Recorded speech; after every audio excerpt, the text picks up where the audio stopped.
Number 1 New York Times bestseller, comic book writer, and screenwriter, Gregg Hurwitz. Thanks for being on with us. I appreciate you having me on.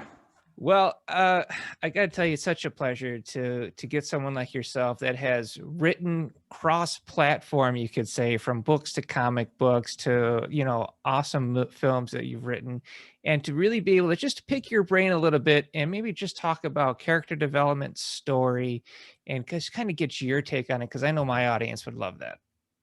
I'd be happy to. So let's just chat a little bit about character arcs and how you go about developing a character, how you go about coming up with the arcs and maybe working in supporting characters or subplots. It's really interesting. I had a TV showrunner once who used to work from kind of a theme down, Okay. right? Like from a higher concept down. And I tend to write from the ground up. I think in scenes, I think in snatches of dialogue, I think in character ticks. And so it's this really weird process. And I'm not claiming that one is correct or the other isn't, but I tend to have specifics within scenes and interactions. And then at a certain point, when I've gathered enough of them, a sort of character starts to take hold in a way. Interesting. And so it's almost like I'm gathering these pieces of yarn, and then at a certain point, I'm ready to knit them into a full character. And I know that I have a character usually for a story if I'm beginning something new. When I have a character, a specific character who collides with some form, for me, it's usually an ethical dilemma that character would engage with or interact with in a way that is unique to them. Yeah. It is not a way that that the average person would react in that circumstance. So it's like you kind of start from the outside in, really, and you start piecing it together, and then you kind of let this character come to life over time. Does that sound about right? Yeah. It's funny. My third novel, I was dealing with a character who is a pretty dysfunctional, mentally unstable character. And I met with one of the psychiatrists at what was then NPI, the Neuropsychiatric Institute at UCLA. And I'd done all this research, and I was like, well, he's kind of schizophrenic, but this part is borderline, and this aspect is histrionic, and which fits under it, and what are all the pieces? And he looked at me finally, and he said, look, you're describing a character to me who is fully formed in a way like how the patients are. All of the descriptors that we use to label them are just that. They're sort of umbrellas under which we gather things, but most of them are not otherwise specified, NOS. And you're actually describing somebody that it seems like you have a clearer view of their idiosyncrasies and their texture. Then there's no point for you to pull them into something that's two-dimensional from the DSM-4, right? Yeah. And so it was very interesting. It was an interesting way to get tapped out of me starting to move from what my instincts were into a mode of research that would have been unhelpful. And so it was kind of affirming for me to keep things in my head flexible and not try and lock things into specifically with characters. So you start with the character first, and then you kind of come up with the moral compass of what journey you want to put this character through. Does that sound right? No, because sometimes I'll have like the dilemma, but I don't have the character who's met it. Like, oh, wouldn't it be a cool situation if? Gotcha. Like one of my novels, The Survivor, is about, I just had an opening notion, which was, what if there's a guy who's going to commit suicide? He's on the 7th floor of a bank building in downtown Santa Monica, right? Looking out at the ocean. We come up with him. He's standing on the ledge. He's about to jump. And all of a sudden behind him, we hear gunfire, and the window to his side gets painted with a swath of red. They've shot someone, and they're robbing a bank. And this guy, who instant before was going to plummet to his death with no regard and no care whether he lives or dies, instead goes through the window, picks up a gun that one of the robbers had set, and confronts a bank heist in full process. I had that hook, but then it became, well, why is he on the ledge? And what's his backstory? And what's his skill set? And what's then interesting? And what's then surprising beyond just the high concept? And so that was an example where I had an opening scene, and then I stitched a whole story together, kind of walking back from that, but just from seeing a guy on a ledge in this situation. I can hear the screenwriter in you, but the really interesting thing listening to you describe it is you sound like a director as well. Have you gone into directing yet? Is that in the future? I have not. I mean, I think that's part of it from being a novelist, right? So I've written 22 novels. And when you're a novelist, one of the great and frustrating things with screenwriting, of course, is that it's collaborative. Yeah. Right. And so when you're writing a novel, I'm the director, I'm the cinematographer, I'm hair and makeup, right? You have to you're the location scout. Yep. You're craft services, you're doing all of it. And when you in a screenplay, as distinct from a novel, it's really a recipe, right? It's a recipe for something else. It's an invitation to collaborate. Right. And when it goes well, it's magical because you get an actor who suddenly completely three-dimensionalizes something and brings something new. And you get someone whose only job is figuring out how to articulate everything from costume or through hair. So you have all these people. And when it works, it's this amazing positive feedback loop where everyone brings a better game and it's collaborative and it's not drowned in ego because everyone has their mind on the story. But when it goes bad, it's horrible. And then I feel like I'm the drunk outside the bar at 3 a.m. with a broken bottle trying to defend my script from, all these people who are going to ruin it. Right. And of course, none of that's true. That's just where a negative feedback loop gets you. I'm sure everyone else in that situation feels equally. Yeah, I think it can be a double-edged sword. The filmmaking process can be quite beautiful, but if things turn south, they turn south fast. And I totally understand. Sets are like relationships. They're either getting better or worse. There's no staying steady. Oh, that's a beautiful way to put it. So having written and you've written for television as well. So your process of designing the character and then finding the moral dilemma to put them through, this is the same for everything you're designing this the same for novels, you're designing this the same for screenwriting, television. You're always kind of coming into it that way, or? No, I mean, I think that's usually when I know I have something that goes the distance, but often I'll have a snippet. I'll have lines of dialogue. I'll have, like a lot of times I'll have an area of interest, right? I wrote my 5th novel deals with mind control cults. So I went undercover into mind control cults, right? I submitted to cult testing to start to research it. And I knew there would be a guru. Wow. But I was looking and finding these little bits and pieces and taking this one from this one and this from someone I saw. And then something that someone, like a former professor had acted in a way that was creepy. And so I'll steal that part. Right. And so I'm sort of building all these scraps. I don't come in with a kind of higher order design. It always comes in the story.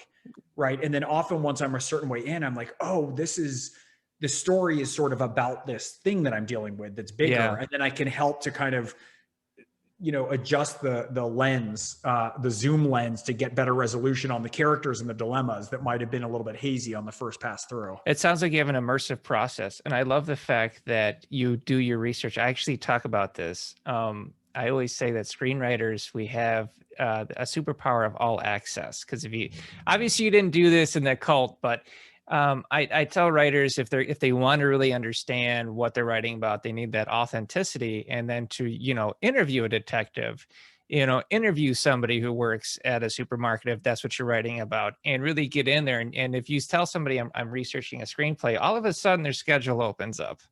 So I think it's fascinating that you went into a cult situation to really learn that. I respect that. Did you ever feel like at one moment you're like, ooh, I'm embedded too far into this?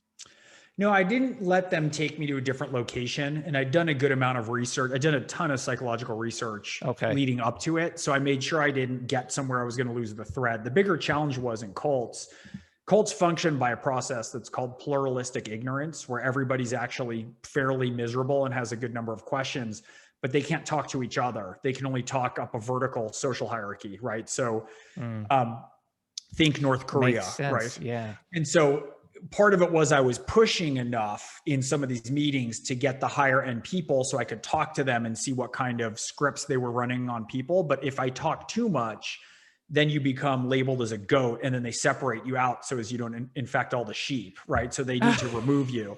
And so it was a constant process of pushing. Wow. But I will add, you talked about doing research, and I've been that's been a big part of my process from the beginning. I've gone up and stunt airplanes. I've snuck onto demolition ranges with SEALs and blown up cars. I've done mixed martial arts fighting. And a lot of that is to get myself in a position where we avoid cliche. That's always the goal, right? Right. And so, when I'm doing mixed martial arts fighting, and I don't mean to imply I do any of these things well, incidentally, but I'm willing to do them, right? The fool precedes the master. And if I can go out there and be an idiot or get injured, but ask the right questions and observe people who are brilliant at it and experience it, I can choose certain telling details that then help carry the reader or the viewer across the suspension of disbelief, instead of me saying something that's a conglomeration of every other show or movie or book that we've seen, which all the readers and viewers have seen all those also. Yes. So it's a little bit like getting out there to discover things within myself. So I think that write what you know is the worst conceivable advice you could give a writer. Right. You have to go out there and experience it. Write what turns you on, write what thrills you, write about a world that you want to adventure into and explore. Wonderful. I found when I was doing research that a lot of the time the professionals that I'd be working with or interviewing can inform the character for me. I would pick up, like you had mentioned, like special tics or even language. And then I would try and get into their minds and like, give me the dirty secrets. And like when I was interviewing a private detective, they would tell me like little programs and things they would use. And I think that really helps to add that level of authenticity to a story. Well, and the aim, I'm sorry. No, please go ahead. Well, the aim is not, I think a lot of younger writers will get this wrong, that they think I have a story and I need to talk to a doctor or private eye to fill in the blanks of my story. Okay. That's not why you're talking to them. I think why you talk to them, ideally you do all the research first. And what you're going when you interact with somebody is when you're writing a character, you want to pull on the mask that is the character and see the world through their eye holes. You want to know how they see the world, what they track, how their brain works, how they break things down. Like you said, tics, turns of phrases, right? Approaches to things. Yeah. Even better if it's an approach to something professionally that might have that might be applied elsewhere, And so I wrote a medical thriller. I grew up in a medical family, and I wrote about my dad will constantly look if there's a waiter we would have as a certain age growing up with a certain kind of limp. My dad would say that's probably polio. Like he saw the whole world as a physician. Interesting. And so when I write a character, those are those little details of the ways that they engage with everything. And so you're going out to the field, you're going to talk to people who know more about something than you do, because as writers, we're sort of these little feeding dilettantes, in hopes that we can understand the ways in which our characters engage with the world and see and think and feel. And so we're opening to opportunity rather than closing to it. Oh, no, absolutely. You want to be able to have your characters seeing through the prism of their experiences, and those experiences are informing the character and the character reacting to the story. And yeah, I mean, it's absolutely spot on, Gregg. It's just so awesome having you on. So what do you find? We've talked a little bit about the difference between writing in novels versus writing in features, screenplay, or television work. You've worked in comic books. I mean, that's got to be a whole different type of narrative. Yeah, I mean, with books to film, there's some certain stark and obvious differences. A book is 400 pages of final product, right? A script is 110 pages with lots of white on the page, right? So with a script, I mean, and they all can inform each other, but obviously, you don't want too much internal voice. You don't want too much voiceover. Everything should be visual. If you can tell it visually. I always approach everything to maximize. It's ideally things you can only do in that medium. That's what's exciting. And so that's what I think about. And like, for instance, comics, you can do something that you can only do. You can have the characters talking at the same time that you have the captions that show what they're thinking. Right. And you can't do that in anything else, because in a book, you're holding the tenor of a scene. I mean, you can sort of stitch it that way, but it's not the same thing where it hits you in the face with both at once. And I think really the only parallel to that probably is opera, like with like a Wagnerian leitmotif, right? Where, Siegmund and Siegfried in the Ring cycle are singing, "Hello, how are you? I'm cold. Can I warm my hands at the hearth?" And the orchestra is playing the love melody beneath. Yeah. Right. And of course, that's picked up in John Williams and other things. But when I realized that there's this offset that could function in those ways, that like Wagner would drop in these musical cues, then I kind of press on that in comics, because it's something that that as a reader, you're engaging with that. And, a comic isn't just a broken up version of a script. A a screenplay isn't just a leaner novel. They're different Right. animals. They are. There's some sinew and tendons that are the same, but you're building a different creature and it has to function and breathe differently. That's absolutely fascinating. When you are out there writing and creating and you're finally getting the narrative nailed down, how do you work in, or what is your preferred way of working in twists so that the audience or anybody watching, enjoying your work is surprised so that you're not writing cliche? I'll use the Book of Henry, for example, right? I actually enjoyed Book of Henry. To me, it was one of the best dramas that I had seen since The Fountain, and The Fountain moved me deeply. So Thank you. spoilers. I mean, Henry dies, right? But that is a twist. I mean, I did not expect it coming. You don't see it coming. You when you look back, okay, you see the buildup, the headaches, the blurred vision, stuff like that, and of course the name of the Book of Henry, but still it's a surprise. And then a surprise of how the mother then becomes the central character after Henry, which is really hard to pull off. How do you develop twists like this? It's funny that you asked that. For a brief time, I remember I sat down with the head of DreamWorks when I was trying to put this together, and she said, "How did you deal with this?" Because the Book of Henry is so weird, right? It had a pretty mixed critical reception, as I'm sure you're aware of. Right. Yeah. I mean, it goes from like a family drama it goes from like a comedy to a family drama to a tragedy to a thriller. It's totally bizarre. It's totally unique. And what I have found is that critics don't tolerate films very well that are multitonal, but that doesn't mean that the film is a bad film. It just means that critic doesn't understand how to digest that film. But if you sit back as a writer, if you sit back as somebody that enjoys cinema, I mean, Colin Trevorrow did a great job. Yeah. It's a solid film. Yeah. Yeah. And it was funny. So I was sitting down when I was putting it together, and the head of DreamWorks said, what did you do? Like because I break every rule, right? It's like, again, spoiler alert. So turn it off if people haven't seen this, but I kill a kid. I have voiceover from a character who's dead. I kill the main character in the opening. Like every rule that you could think of, I break. And I said, well, I wrote the first draft 18 years ago when I was 21 years old. And she looked at me and she said, oh, so you didn't know better. You wrote it before you knew better.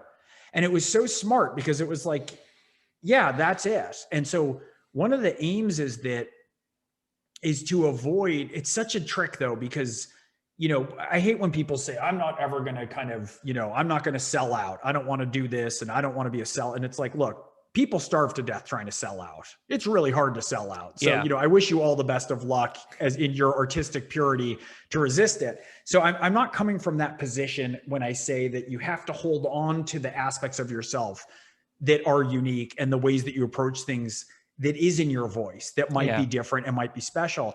At the same time, before you break those conventions, it helps if you can now master them is too strong a word in the arts because we never really master anything, but it helps enormously to be the more familiar I am with conventions, the easier I find to say, right. And here's where everybody everybody will anticipate we're taking a left turn and I'm going to take a right turn.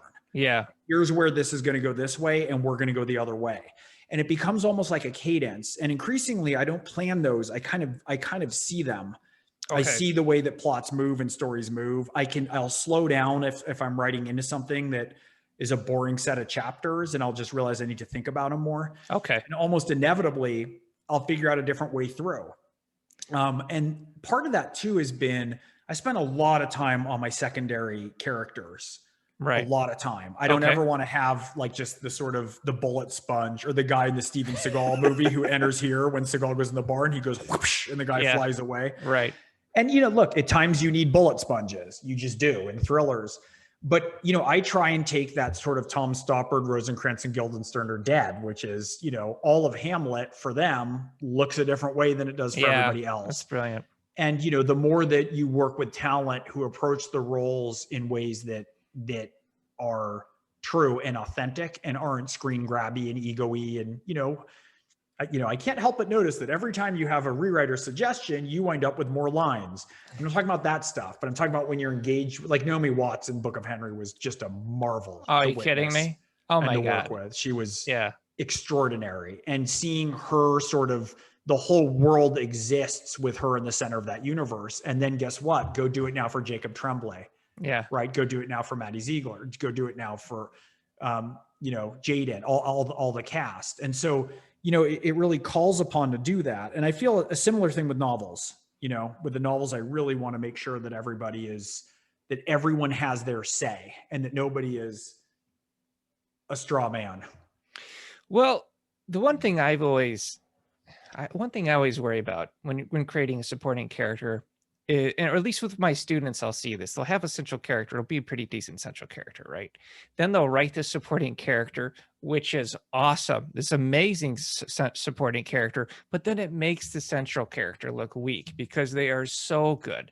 So I always wonder, like, what is the balance there? How do you try and figure out, I want this dynamic supporting character, but I don't want them overpowering my central character? For what I find is usually trying to find personality traits that complement each other is usually the best way to get around it. What do you have any tricks? That's interesting. I hadn't thought about it that way. I mean, I think the trick whenever something is not working or is working at a disparate level, right, is to build up the weaker aspect. It's never to diminish the one that is stronger. There you go. Right. I think that's true in our own personalities also, right? It's like, if we're grappling with some of the excavation that we have to do within ourselves to write or to act or to create is, you go down and you fuss with some aspect of yourself that deals with envy or anger or those things. You don't seek to eradicate them. You want to have them there alive and give them their due, but you just need to build up the other parts of yourself that keeps them in the right relation. And I think of that a lot with characters. I think your point's really interesting about complementary traits. One thing I learned when I wrote Batman for a few years for DC Comics, and one of the things that I loved is that every character, every member of the Rogues Gallery reflects on a different aspect of Batman or Bruce Wayne. They all speak to different facets of him.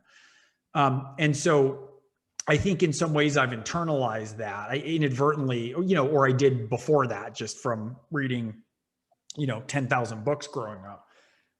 But you do want to have that where the secondary characters are illuminating something new in the main character, or they're making fun of or denigrating them. Like I think humor is massively underutilized, I agree, especially in thrillers and in action, because we tend to want to have a very stoic lead character. And I think it's wonderful to have characters who are better at one thing than your hero is, and will kind of deride and needle and undermine, them. Oh, that's such a brilliant point, Greg. Oh my God. I love using humor in the screenplays that I write, because I always use it as a palate cleanser. Because if you have a one tone type of a screenplay where it's just like a hard drama, or even like, we'll say horror, if you don't throw in that comedy in there, then the audience becomes desensitized to what they're watching. You throw in the comedy, and then it kind of bounces them back, gives them a little refresher, and then they're back with you on the story.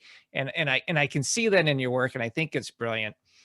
Now with writing, because obviously we just talked about Book of Henry, right?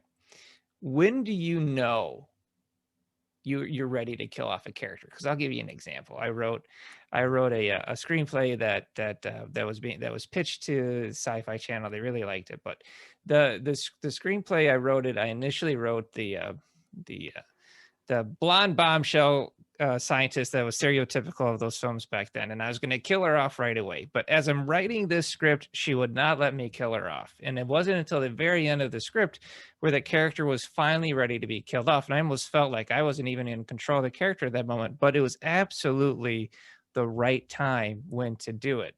Do you ever have moments like that of like, I'm not ready to kill this character off yet? It's funny you say that. In my latest novel thriller series is called Orphan X, and my protagonist, Orphan X, Evan Smoke, the third book, I introduced a character who's a 16-year-old hacker named Josephine Morales. She goes by Joby. And in my head, and with the outline of that book, and again, we'll say a spoiler alert for people who have not read the third Orphan X book, which is called Hellbent. in my head all the way through, she was going to die at the end. One of my biggest influences in contemporary cinema is Tony Scott, Denzel Washington's Man on Fire, the Helgeland. Oh, love that character. Yeah, it's wow. huge, yeah, and just incredible. And so I had this ending, and in the process of writing Hellbent, this character Joey, who's then 15-year-old, super kind of on point. She's brilliant. She's vulnerable. She's smart as hell. She brought out such an interesting contrast with Evan, who was very kind of lone wolf. She just cracked him open into all his vulnerability, and she made fun of him relentlessly.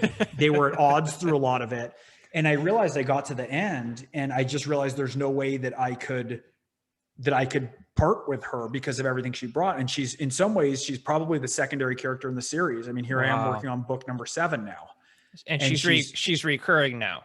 And she's plays an enormous role in the life, the internal life of Evan Smoke, Orphan X, and in the universe that I've built around it. She's in the dead center of it. And there were no plans for her to have survived.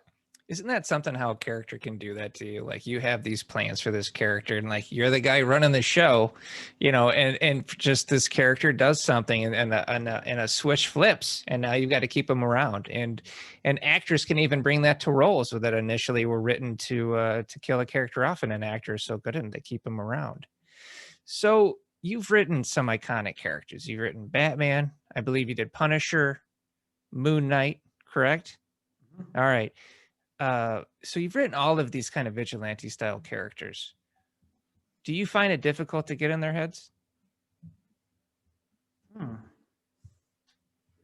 No. I think what's difficult, the hardest part for me with comics, is that you're handed a public trust. It's very different. Orphan X is mine, right? That's my world. I have stuff that I want to do, and people can like it or not like it, or buy it or not buy it. There's a bit of a public trust that's given you when you write Batman, right? I mean, Batman was around before I was born, and he'll be around after I'm dead. And there's parameters that you're aware of, right? You're aware, I'm never going to have, Spider-Man kill a busload of nuns, right? Like, there are certain things that you're just aware of are not going to happen. But you also are brought onto a particular book to push your own voice and vision into the book. And it's very much a tightrope balance, though, because it's sort of, they're not bringing me in to make it about myself, but they're bringing me in specifically. And I tended to do sort of bigger reboots, right? Like when DC flipped and did the New 52, right? I sort of, I wrote Pride and I wrote the Penguin origin story, Pain and Punishment.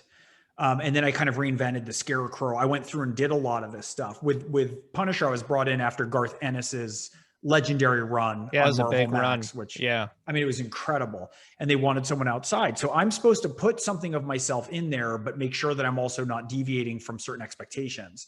And so it's a balance that's in play there, where you have to be respectful to the tradition while you add your own embellishments to it. Right. Well, I think that's interesting, because this actually really takes us full circle right back to earlier when you were talking about as writers that are artistic and don't want to sell out. Right now, my mom always taught me pride doesn't put food on the table. And as writers, it isn't about selling out. It's about what you just said. It's about having your voice somehow translate into I call it the product that you're creating. And that's exactly what you're doing right now. Yeah. I mean, and look, there's differing levels of room. I mean, the Book of Henry was so bizarre and so unique. Like, it was this crazy confluence of events that let that get made. It's very different than if I'm hired to rewrite a script for somebody, right? Which is different than if I'm brought in. I mean, I've always gravitated towards original work. For a while, I love doing comics. I mean, I'm gonna be creating a new a creator-owned comic, which we'll be announcing soon. Which I'm very excited about. But I feel like I kind of no sneak peeks. No sneak peeks yet, but soon. All right. But I wrote a lot of my favorite characters. I got to sneak Spider-Man into a Moon Knight. I wrote Wolverine. I wrote a Hulk that, alas, was never made for Marvel, and it's sad. It's one of the best things I think that it's one of the things I'm proudest of that I did. And then I I got to write Batman. And so there's a certain point where for me, I played, you know, the rich kid who lives up the block from you, has all the best toys that you can't afford. Right. I got to go there, and Marvel and DC, I think I'm one of I had a good experience. I mean, they kind of opened up the toys and I played a lot. I'm very much drawn to my own intellectual property, whether it's books, whether it's my own comics, whether it's spec screenplays. But, you know, I also do have an awareness that, you know, it's not just me, you know, with a novel, of course, there's a publishing house behind you, but at least as we said earlier, you're sort of all the talent. So they're buying what you're putting forth, but it's a lot to go ask somebody for $40 million to go shoot your vision of a script, you know?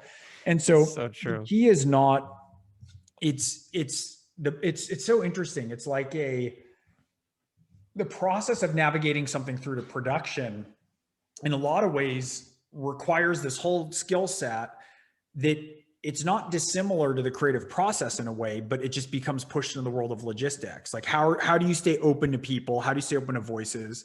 A lot of notes aren't the right note, right? Like an executive might say, you know, this story is really, you know, we're really bored. Things are really slowing down here. And I'll go back and look and go, well, he wrote that in the third act and said the third act is slow, but really I have a problem in the second act. And that's just where he noticed it and wrote it down on the page. Yeah. So you have to excavate these editorial anxieties, right? You have to try to join with stars and directors and figure out where their concerns are and how you can empower them to give the best version of what it is that they want. Empower the director only while you're in a position of power before the production starts, you know? Right. But so it's sort of this dance, and it's very easy to get bitter or withdrawn or decide that, you know, they're all a bunch of suits and they don't know what they're talking about. It's very hard to try to hold on to the part of the work and yourself that you think is precious and requires protecting, and to shepherd that through the process, while also staying open to all these ways that people might be telling you, even in ways that are incorrect, things that validly could be improved in your story. And so that's the balance. I couldn't have put it better. It's absolutely right. And as you said, you have to make sure you're doing what you're excited about as well. And you throw that on top of, you know, all these plates that are spinning in the air. So Prodigal Son is your new book? Prodigal Son's the new one. It's the 6th Orphan X book. 6th Orphan X book. That's fantastic. And it's already been out. How long has it been out for? It's been out 2.5 weeks. Oh, congratulations on the new release. That's fantastic. Do you have anything else coming up as well? I have a movie coming out soon from Netflix. It'll come out this year called Sweet Girl, starring Jason Momoa. Oh, wow. Which I co-wrote with a friend of mine by the name of Philip Eisner, and he wrote Event Horizon is probably his script you're most familiar with. Yeah. And he's quite a talent. That's an incredible movie. He wrote that movie when his father passed, from what I understand. And it was very powerful. And watching that film, you can see it's quite a significant piece of horror film. I mean, I was moved by it. He's quite a talent. And then we just sold another script that we worked on recently. So on the feature side, I have those two things going. And then I'm adapting Orphan X now. I'm working on the pilot, which we're just starting to put together and package. Very good. Congratulations on that. I hope it goes well. And you're pretty deep into political messaging, right? Yeah, I did a lot of political messaging the last 4 years. And are we still staying forward with that, or are we taking a break? Yeah, I'm taking a bit of a break. I mean, I worked with there was a core group of us. It was me, Billy Ray, Marshall Herskovitz, Lita Kalogridis, and Sean Ryan. Wow, that's a lineup. It was amazing having that kind of, you know, talent and that level of good humans around to forge into the political fray. And we did a lot of, you know, intense persuasion work over the last 4 or 5 years. I was not a fan of President Trump's, and so one of the things that was a big aim of mine was to figure out how to reach the people that we needed to in targeted areas. So we did evangelical outreach, we did military, we kind of spun the whole gamut, right? Like fighting against Spanish disinformation, getting Black Lives Matter messaging out to key demographics to figure out turnout. And so in the last, I'd say 7 months, we produced about 200 commercials. All of this was pro bono. And we work a lot with candidates trying to figure out how to take storytelling. Like my book tours are equally in red and blue states, as are my readers, right? How do we tell a compelling story in good faith, right? That can to win over essentially the 104,000 voters who we needed in 3 swing states. Right. And I felt like we needed to be telling and making different kinds of arguments to them. And so that was very much the approach that we took. It's fascinating how much a political narrative is still very much in our wheelhouse as storytellers. That's right. Well, a story is greater than, I mean, it's the most powerful thing in the world. Yeah. If you don't have the right story. And, one of the things we found that was incredible, because, like I said, we've done speech writing. We work with a lot of candidates on messaging. A lot of it was, for me, my interest was there's different psychological profiles to conservatives versus liberals. I'm talking big five personality trait kind of breakdowns. And so how do you talk to people and make, for me, sort of classically liberal arguments, which is where I come from. I'm in a language that people can hear, right? And can actually maybe convince them and deals with them with respect if you're trying to kind of carry them across and have them consider voting differently, which is where our focus was. And so that was a lot of that. But one of the things we found is if we could play with that and get the story right in a commercial, in a speech, right, in a stump speech, in a messaging apparatus, the story, the messaging itself then solidifies the story, which then can solidify policy even, which can solidify platform, right? And so there's an alignment that happens. It's not like we were trying to teach people to sell bullshit and fool people into voting for a party that they didn't care about. What we're trying to do is try to explain and make the good faith arguments to say, okay, you don't think healthcare is a right. For instance, you don't love universal healthcare. You're going to get turned off immediately when that's mentioned. Let's just talk about a baseline of medical care. Right. Let's talk about the differences in entrepreneurism rates that creates in countries like Canada and Denmark. Right. Let's talk about the relative difference of the cost of an emergency room, which is our version of a backup universal healthcare. It is. Yeah. An average visit cost $1,233 before COVID. With COVID, it cost $70,000. And the cost of an average vaccination is $17. Like, let's talk in a language and tell the kind of story that goes through your value structure, right? And so that's something I think that we play with. It's skills that we'd hone, certainly. I mean, the 4 pieces of talent who I mentioned, right? Everyone has written stuff that appeals. We want characters from different walks of life. Oh, absolutely. So it became about talking to people in a voice and in words that they understand. Yeah, through the power of story, which is absolutely incredible. Gregg, I have to tell you, it's been such an honor to have you on today. Prodigal Son, the Orphan X series, definitely check it out. It's a book of thrillers. I mean, we're talking to a #1 New York bestseller. Thank you again, sir. Thank you. Pleasure.